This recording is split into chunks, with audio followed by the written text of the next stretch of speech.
Okay, I want you to close your eyes for a second Mm-hmm. and just imagine traditional off-roading. Mm-hmm. You can feel the heat from the engine, right? You can smell the gas, and you can definitely hear that massive roar of the Oh, exhaust. yeah. That sound announces you're coming from a mile away. Yeah, It's part of the experience, but yeah, it's fundamentally disruptive. exactly. Now hold that image, but just erase the noise, erase the smell. And instead, you're moving over the exact same terrain, but the only thing you hear is like the sound of your tires on the dirt. It sounds like science fiction, but the fascinating part is that the tech making this possible was developed for military stealth. And that's our deep dive today. We've gone through a stack of sources on high-performance electric dirt bikes, specifically the Zero MMX. It's a machine built for covert ops. And we're analyzing how that military-grade design translates into, well, maybe the perfect tool for you if you're a wildlife photographer or researcher, anyone who just wants to be a silent witness in nature. And the initial shock fact really sets the stage. A standard gas dirt bike can hit 113 decibels. That's hearing protection required loud. Right. The Zero MMX, though, writers describe it as being totally quiet. To give you some context, one source mentioned a similar bike's silent mode runs at 55 decibels. 55. That's like my refrigerator humming. Exactly. The difference is just radical. Okay, that difference is huge. So let's unpack this. What exactly makes this bike a stealth machine? I mean, beyond just being quiet, why is that specific design so invaluable when you're deep in the wilderness trying not to disturb anything? Well, it really boils down to two key characteristics that come straight from its military design. Okay. The first one is the obvious one, acoustic stealth. The bike's motor gives you instant torque. There's no engine to start, no clutch, no gearbox clatter. So you're eliminating all those little mechanical noises that give you away. It's not just quieter when moving, it's the whole process. Precisely. Writers actually describe it as being real peaceful out in the field. But the second advantage is maybe less intuitive. It's thermal stealth. Thermal stealth. Okay, explain that. A normal internal combustion engine, it generates a ton of heat. I mean, so much heat that one source said it would literally glow to infrared cameras. Wow. The MMX's electric motor runs so much cooler, it has a minimal heat signature. So if you're trying to photograph an animal that's, sensitive to heat, or maybe a nocturnal animal, that's a total game changer. It's a massive advantage. You're less likely to spook wildlife, period, whether they react to sound or heat. And the MMX was built for night ops, right? It was. So it has integrated wiring for infrared systems and, get this, a switchable headlight for full stealth mode at night, all built in. Perfect for that kind of deep woods observation. Okay, the stealth part is clear, but getting deep into the wilderness is brutal on gear. I mean, if it's tough enough for special operations forces, it's definitely tough enough for a trail camera setup. How rugged are we actually talking here? We're talking about a machine engineered exclusively for U.S. SOF. It was designed to fill a really specific need. Which was? To move fast and quiet where big armored vehicles like JLTVs just can't go. Think dense jungles, really technical mountain terrain, places in the Pacific Theater, for instance. So it's the thing that fills that, what did the sources call it, a capability gap. Exactly. It's faster than walking, but quieter and smaller than a truck. Yeah. And it's not just a concept. Recon Marines are using them right now for ground reconnaissance. So what does that mean for the actual build? The frame must be intense. It's a custom, super high-strength aluminum frame. It's designed for constant use, not for a weekend joyride.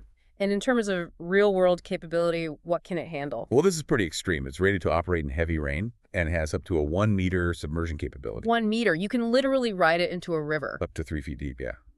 That level of waterproofing tells you everything you need to know about what it was designed for. A gas bike would be toast. That's incredible. And it's not just the military using them, right? No, we're seeing civilian adoption too. Yeah. The LAPD bought some MMX bikes to patrol big mountainous parks.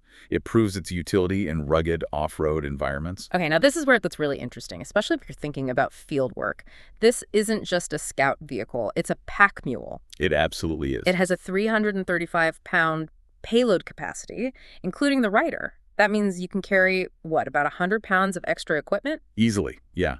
Plenty of capacity for cameras, long lenses, tripods, extra batteries, all of it. Which is only possible because of the powertrain, right? The simplicity of it. Exactly.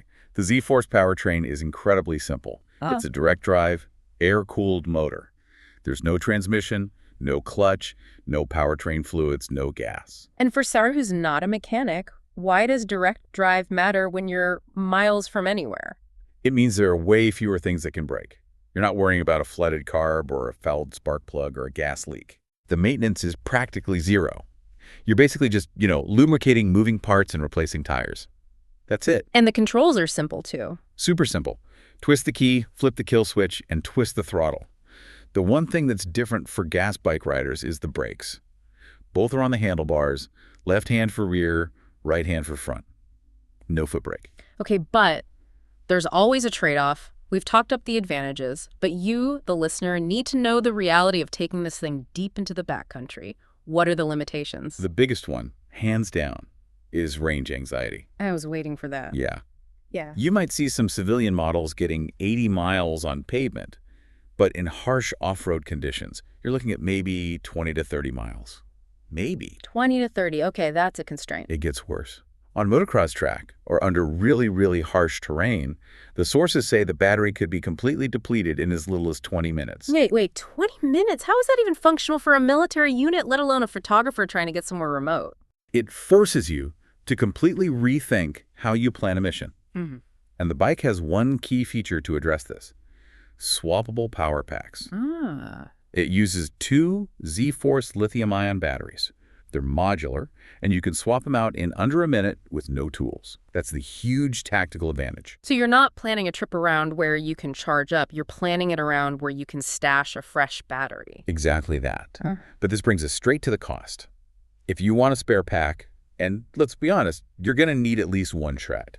A replacement was quoted at $2,950. Wow. So the bike itself might be under $10,000, but to make it truly functional for long range, you're doubling that initial cost. Or tripling it. It's a major investment. And even with extra batteries, you eventually have to recharge them. What's the plan then? Well, that's the other logistical challenge. Yeah. Military units use support vehicles, like ULTVs, to carry spare packs and act as mobile charging stations. So they dedicate a whole other vehicle just to keep these bikes running. Yeah. That really highlights the problem for a solo civilian user. It does. They've also tested solar panel charging systems, which is great for being off-grid, but it's incredibly slow, and you need to be out in the open, which isn't great for stealth. What about the ride itself? Any quirks? Yes, the torque. It's all or nothing. It's instant, which takes some getting used to if you're coming from a gas bike where you feather the clutch. So it can be a bit jerky. Until you get a feel for it, yeah. Also, some riders noted the front suspension could be better, and the performance really changes depending on how much weight you're carrying. So let's bring this all together. We started with this machine designed for military surprise, for getting soldiers into harsh terrain completely undetected. And what we found is that those very same features, the silence, the low heat, offer unparalleled access for the civilian who just wants that quiet immersion in nature. The engineering that was meant for speed and stealth. Things like the hot swappable batteries and the rugged frame becomes the perfect tool for getting deep into the wilderness, setting up your shot, and then getting out without leaving a trace. It closes a capability gap on the battlefield and an access gap in the wild. It delivers that unobtrusive vantage point that true nature observation demands. It really does. And there's one last detail that's pretty interesting. The MMX uses the CADMO fast charging standard. That's a globally recognized standard. So the tech powering these military ops is connected to the same public charging network that civilian electric cars use. Exactly. So here's a final thought for you to mull over. If military recon teams are already designing missions around battery swaps and field testing solar charging to go completely off-grid, how is the growing civilian demand for electric adventure vehicles going to reshape the way we all power our own remote explorations in the years to come?